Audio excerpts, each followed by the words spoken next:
For the latest on the Islamabad Islamabad আলোচনার খবরের জন্য আমাদের সাথে সরাসরি আছেন ওয়ার্ল্ড টুনাইট হোস্ট জেমস নিশ। জেমস, আপনাকে দেখে ভালো লাগলো।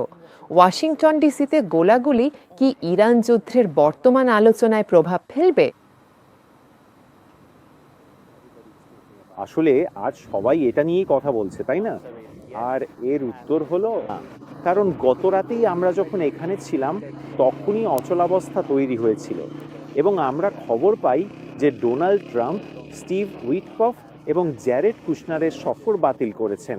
পররাষ্ট্রমন্ত্রী আব্বাস আরাগচি ইসলামাবাদে আসায় কিছু অগ্রগতি হয়েছিল, তবে অন্তত একদিন ইরান আমেরিকার সাথে বসবে না এমন কথা ছিল। তাই সেই দিক থেকে গত রাতে পরিস্থিতি এমনই ছিল। তাহলে এর প্রভাব কোথায় পড়তে পারে? যদি সেই আলোচনার নতুন কোনো আশা জাগে, যা কোনো এক সময় মনে হয়েছিল, এবং আমেরিকা প্রতিনিধি পাঠাতে রাজি হয়, তবে নিরাপত্তা ব্যবস্থার কি হবে? এখন নিরাপত্তা ব্যবস্থাগুলো নতুন করে পর্যালোচনা করতে হবে। আমরা এটাও জানি না যে বন্দুকধারীর লক্ষ্য আসলে কে ছিল বা হতে পারত। এটা কি স্রেফ কোনো এলোপাথারি কাজ ছিল, নাকি নির্দিষ্ট কাউকে লক্ষ্য করা হয়েছিল? যেমন প্রেসিডেন্ট, ভাইস প্রেসিডেন্ট জেডি ভ্যান্সও সেখানে ছিলেন। তিনি 2 সপ্তাহ আগে এখানে ইসলামাবাদে ছিলেন। তাই নিরাপত্তা পরিস্থিতি এবং সেই তদন্ত প্রক্রিয়া নিয়ে বর্তমানে নানা ধরনের জটিল প্রশ্ন রয়েছে। আমি গত 1 সপ্তাহ ধরে ইসলামাবাদে অবস্থান করছি এবং আমরা যা দেখি তা হলো ভিভিআইপিদের জন্য নিরাপত্তার অত্যন্ত কঠোর এবং নিশ্ছিদ্র অনেকগুলো স্তর থাকে। তাই আমেরিকার এই সাম্প্রতিক ঘটনার পর মার্কিন প্রতিনিধি দলের সফরের ক্ষেত্রে নিরাপত্তার বিষয়টি গভীর উদ্বেগের একটি বড় কারণ হয়ে দাঁড়াবে। ইসলামাবাদ আলোচনার দ্বিতীয় দফার কথা বললে আপনার কি মনে হয় এখন এর সম্ভাবনা কমে গেছে? গতকাল সারা দিন এবং রাত ধরে মূলত এমনটাই মনে করা হচ্ছিল। পাকিস্তানি মধ্যস্থতাকারীদের মধ্যে কিছুটা আশা ও ইতিবাচকতা আছে, কারণ তারা নিরলসভাবে চেষ্টা চালিয়ে যাচ্ছেন যাতে কোনো একটা যথাযথ সমাধান খুঁজে বের করা সম্ভব হয়। কিন্তু বাস্তবতা হলো, পাকিস্তানের সময় অনুযায়ী গত রাত থেকে আমরা আবারও বাধার মুখে পড়েছি। বর্তমান পরিস্থিতিতে একটি অচলাবস্থা তৈরি হয়েছে এবং এই মুহূর্তে যা দেখা যাচ্ছে, ইসলামাবাদ আলোচনার দ্বিতীয় দফা হচ্ছে না।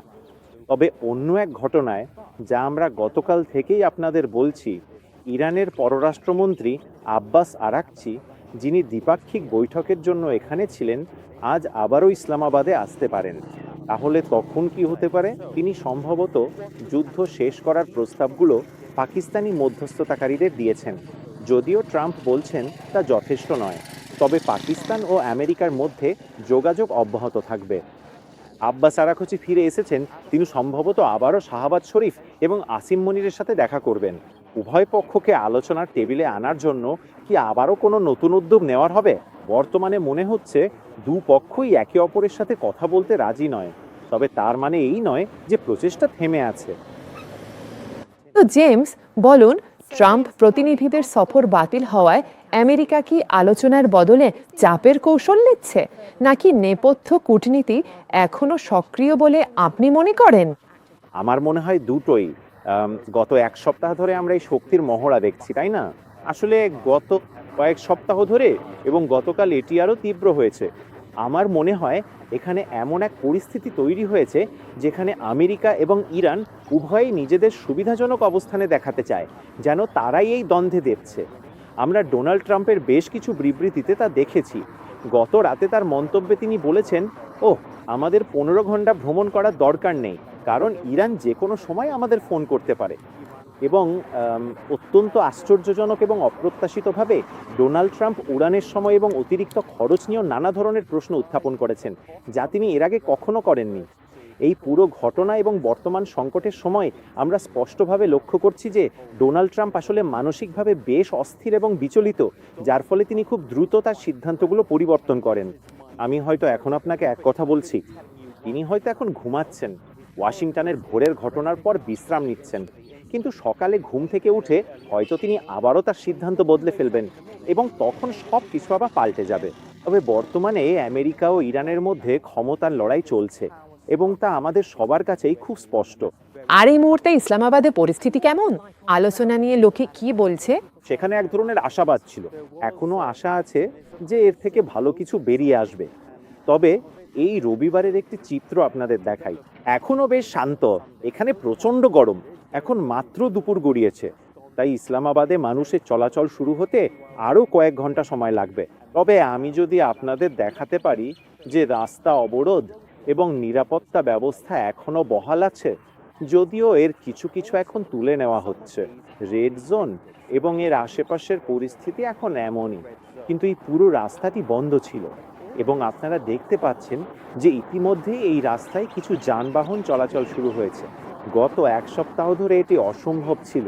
সুতরাং এটাই ইঙ্গিত দিচ্ছে যে ইসলামাবাদ ধীরে ধীরে স্বাভাবিক অবস্থায় ফিরছে এবং সবকিছু খুলে দেওয়া হচ্ছে।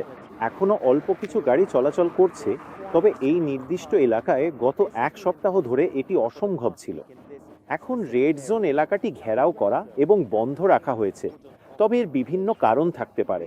ইরানি প্রতিনিধি দল এখনও ইসলামাবাদে অবস্থান করছে। অনেক বিদেশি সাংবাদিক এখনও পাকিস্তানের রাজধানীতে রয়েছেন এবং সেখানে এক ধরনের আন্তর্জাতিক নিরাপত্তা ব্যবস্থাও কার্যকর রয়েছে। তাই আগামী কয়েক ঘন্টায় কি ঘটে, আগামী 24 ঘন্টায় কি ঘটে, তা অত্যন্ত গুরুত্বপূর্ণ এবং একটি স্পষ্ট লক্ষণ হবে। কারণ আমরা জানি যে কিছু বাজার আবার খুলছে, কিছু বাসের রুটও আবার খুলছে। আংশিক লকডাউনের এক সপ্তাহ পর ইসলামাবাদ কি বিধিনিষেধ তুলে নিতে প্রস্তুত, যার অর্থ হবে যে ইসলামাবাদের দ্বিতীয় পর্ব ঘটছে না, অন্তত আপাতত তো নয়, at least not for now.